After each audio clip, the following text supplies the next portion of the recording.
Welcome into another episode of the Los Angeles Rams Insider Podcast here on Sports Illustrated from the Fans First Sports Network. I'm Tom Cavanaugh. You can follow myself at TCAV30 on Twitter/X. Follow our insider pages at Rams Insider on SI and type in Rams Sports Illustrated in your search bar to get all of our daily content. We're going to be recapping the Rams road win in Week 13. Just happened a few moments ago. Los Angeles 21, the New Orleans Saints 14.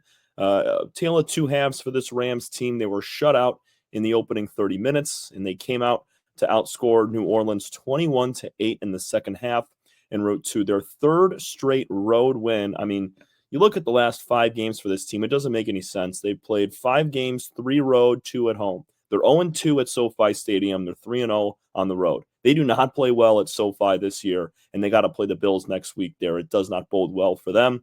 But got to say, you got to tip your cap to this team on how they were able to make adjustments. In the first half, they had 93 total yards of offense. They had 23 passing yards from quarterback Matthew Stafford. It was the worst half of football that the Rams have played all year long. They ran 23 plays only. They achieved just 6 first downs compared to the New Orleans Saints 12. And Los Angeles, they didn't seem like they had an answer for anything the Saints had defensively for them. And we talked about how the Saints have the second worst defense in the entire NFL, and they were playing like they were the second best. So Los Angeles came out. They went down 6-0 in the first half. Credit to the Rams defense for holding on one big red zone drive, forcing a missed field goal from Blake Grupe, the Saints kicker. 2 other ones went through, so a 6-0 lead for New Orleans was taken in at halftime. The Rams immediately come out. Kyren Williams gets in the end zone for the second straight week, his 10th rushing touchdown of the year, and that immediately turns the tide of the ball game. A 6-0 game that looked like the Rams were essentially being blown out because of how bad their offense was, switched completely, and the Rams took a 1-point lead. They went up 7-6. And from there, they went on to score 14 more points in the fourth quarter. A couple of touchdown passes from Stafford, one to Demarcus Robinson, and another one to Puka Nacua, led this team to a big win, moving them on to 6-6 and staying in contention in the playoffs. It'll be interesting to see how this division unfolds over the next couple of weeks. We saw the Cardinals, who were 6-5, lose today to the Minnesota Vikings. Just a terrible loss. I mean, they were up 19-6, should have won the game.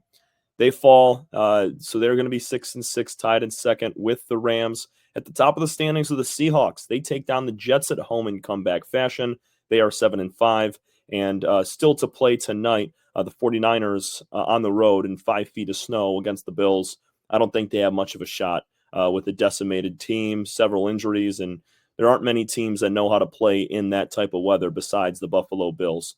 So it'll likely be the Niners at the bottom. In the middle, you got the Rams and the Cards, and at the top, the Seahawks. And you can still make a case for the Rams being able to make the playoffs, even though it's going to be a tough game next week against the Bills at home at SoFi. So you'd like to think they're able to come out and get a big upset win, but from what we've seen so far this year, this team achieves just to their level of talent and what their team. They're a very middle of the line type of team right now in the NFL, and they have not shown that they can go out and take down a team that is a 2-3 loss team.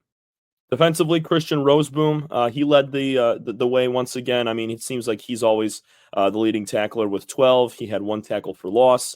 Omar Speights had a really nice game, although he let an interception go right through his hands. Speights, the rookie, had 10 tackles. 3 of them were solos. And the Rams didn't really create much pressure today. No sacks across the board for anybody. That is a very, very, surprising stat for Los Angeles because they're averaging more than 1.5 per game. You saw Byron Young, Jared Verse, Braden Fisk, all those guys coming up empty. Kobe Durant coming up empty, or Kobe Turner, I'm sorry. It was a sackless team today when it comes to pass rush. And you can also say that this offensive line, when we're still talking about sacks, but on the other side, offensive line for the Rams was better today. They only allowed 2 sacks on Stafford. Both were crucial sacks in big moments, but they were able to work out of it. The Rams last game gave up 5 to the Eagles, and they still allowed a few, but much better. So I don't think this is a team that is going to completely protect Stafford. They're not the greatest offensive line in the NFL. I mean, through 12 games now, you can kind of get a sense of what this team is up front, considering they're getting some of their guys back from injury that were hurt the first couple of weeks. So I wouldn't say this is a necessarily really good offensive line, but it's not bad. It's very middle of the pack, just like the rest of this team is as a whole. Going back to Stafford real quick, Matthew, the 2 touchdowns he had today with 0 interceptions makes him 14 touchdowns and 4 picks in his last 7 games. I mean, we're going to keep talking about it if he keeps to perform this way. He had 4 touchdown passes against the Patriots. Last week, he had 2 against the Eagles, and he follows it up with a pair on the road against the Saints once again, and stays out of the turnover side. And also, Kyren Williams stayed out of turnovers as well. He was a guy that had struggled with fumbles, fumbled 4 times in his last 4 games, lost 2 of those. Nobody put it on the ground today for either team. Los Angeles specifically did a really nice job of hanging on to the football.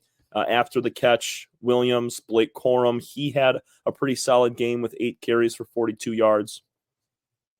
And then in the pass game, a very, very quiet evening for Cooper Kupp. Just 3 catches for 17 yards, very unlike him. He had 6 targets and only 3 grabs. Nacua, we talked about it. He had the touchdown, 5 receptions for 56 yards. Demarcus Robinson, fresh off the arrest that he had last Monday night for a potential DUI. He had 2 receptions for 49 yards and a tutty. And Tutu Atwell, 2 catches for 39 yards. He had a 20-yard grab in that game. A couple other guys contributed in Colby Parkinson and Kyren Williams in the past game. So you could really see this team be able to make adjustments. So that's a big tip of the cap to both head coach Sean McVay and offensive coordinator Mike LaFleur for how they were able to kind of tweak things at halftime and come out with a completely different game plan that really stunned the Saints. Because New Orleans seemed like they had the Rams figured out for the first 30 minutes. I mean, they really, really stuck it to them, putting up a couple of goose eggs in the first couple of quarters. Completely different team in the second half. And the Rams, if they want to take down a Bills team next week, they're going to need to channel what they did in the final 2 quarters throughout the entire game, because you're playing a team like Buffalo. You might put up 21 second half points, but I guarantee you they're going to have upwards of 28 to 30 spanning across the entire game. This has been the Los Angeles Rams Insider Podcast here on Sports Illustrated from the Fans First Sports Network. I'm Tom Cavanaugh saying so long. We will see you again next time.